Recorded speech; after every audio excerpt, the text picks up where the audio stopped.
Welcome back to Bang For Your Buck TCG. Today, I want to talk about different ways people participate in this hobby. Over the last year, I've learned that there isn't just one way to enjoy this space. I've tried a few different paths. Some work, some didn't.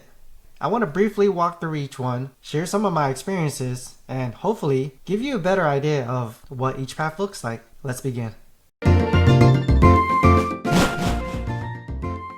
To kick things off, we're going to talk about where I think majority of the people actually start, and that's casually collecting. Now, during this time, we're really collecting for pure enjoyment. We're trying to finish a master set, we're trying to collect one of every item, or anything along that line. You could be buying slabs, you could be buying sealed in hopes that you could turn that for a profit down the road, so that you get a free roll in your personal collection. There might be some people that's casually buying because they want some exposure in the collectible space. These people simply buy, store, and hold.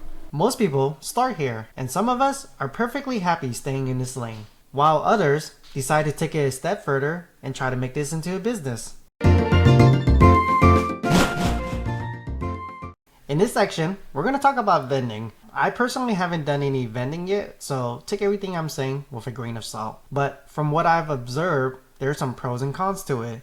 Now, the great thing about vending that I see is that you're constantly in the market, so you really get a good feel for how the market is. You're able to see deals every day. You know what's hot, what's selling, what don't sell, things like that. And that's very important if you're constantly engaging in the market to look for opportunities. Another thing that I see is that you're constantly able to build your network. And with that, your network is going to be important because in the future, you never know how you're going to be able to help each other out. You're also going to be able to take things in at a discount. You know, before I know that you were able to take things at 70, 75%. Nowadays, maybe 80 to 90%, I think, which is still good. It's not full market price at least. Vending can also be very enjoyable. Every show is going to be different. Different deals, different relationships, different experiences, different connections.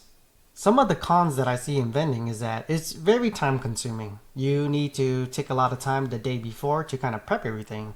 You have to price everything out. You have to have a good knowledge base on your inventory. You have to keep track of your inventory going in and out during the show. You have to think about lunch while you're vending. You have to consider the traveling that you have to do, the hotels and food and just everything that comes to just vending, right? You don't just magically pop up at a show and everything is organized in there. That'd be great if it was, but yeah, I know it could be very time consuming. Another thing that I see is that there is more competition. So with more competition, there's going to be most likely lower margins for the most part. You have bigger guys coming in and just buying a lot of stuff up. So the people that normally will come to you and offer you 70, 80% now are going to these guys and getting 80, 90%. You have to adjust and adapt to the market. Another thing that I see is that it's going to help if you're a people person because with vending, you're kind of a customer service business as well. You want to be good at rapport building, negotiation, and just things like that, right? You want to come in it with a good mindset. In the future, vending is actually something that I wouldn't mind attempting to do so that I could experience it myself. I'm not going to be able to vend every weekend, right? But maybe I'll try one big show a month.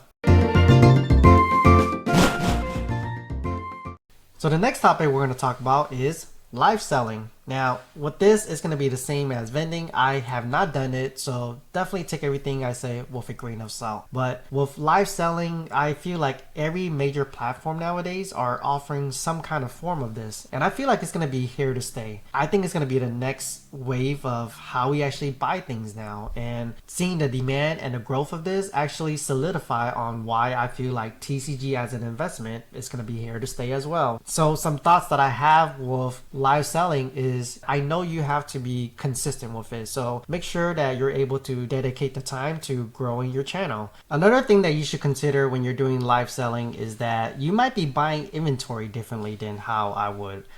For me, I generally stay away from some of the newer sets, but for you, your customer base might want the brand new thing, right? So you might be buying more of the newer items all the time because that's what your customer wants. If you're not familiar with live selling, I highly encourage you to download the app to see for yourself because it's really going to open your eyes to see how things are working. And the two biggest takeaway that I could tell you about this is that you want to make sure that you're consistent with this as well as to make sure you're providing some sort of entertainment.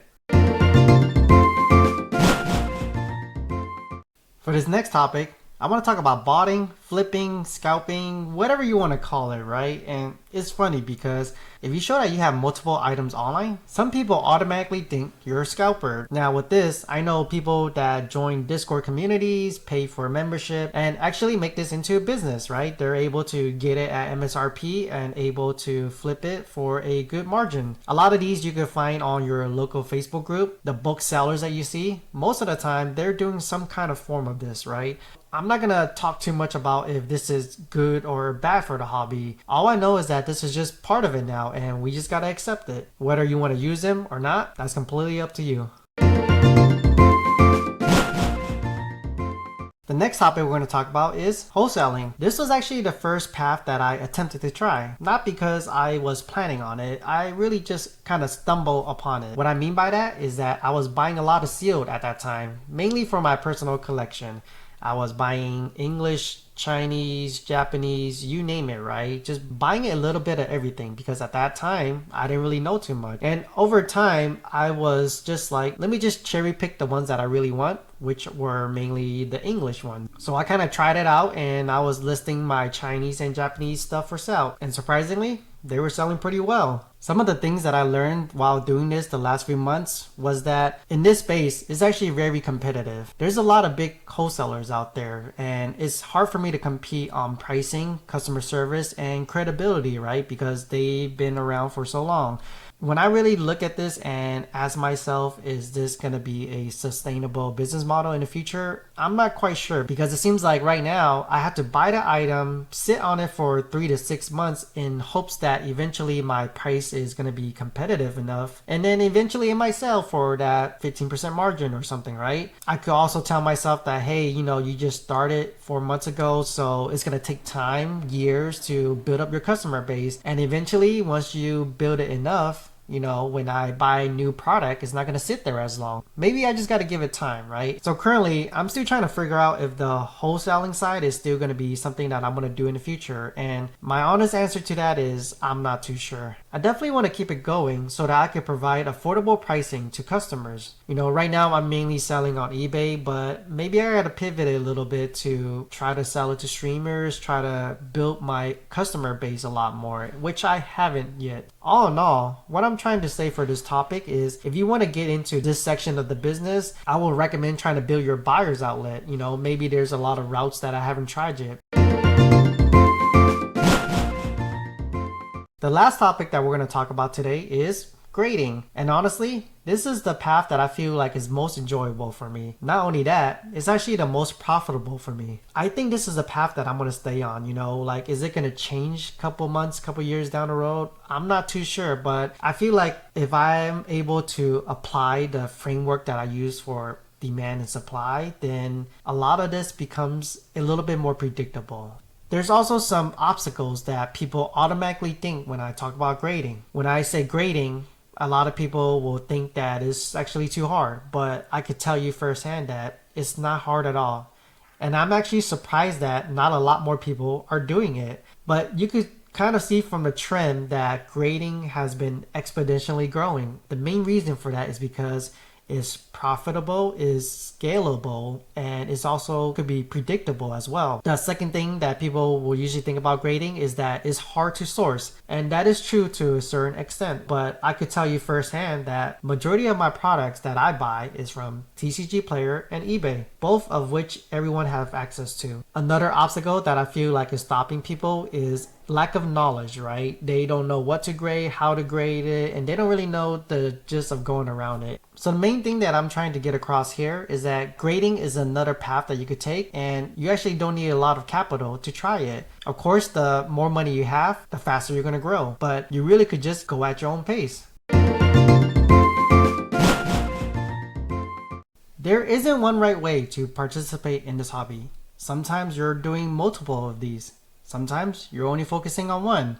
My advice is to try different things, see what you like, but don't feel like you have to chase every opportunity. For me, I find myself enjoying grading the most. In the next video, we're going to dive deeper into grading, and I'll walk you through the basic on how I think about it. Thanks for watching. I'll see you in the next one.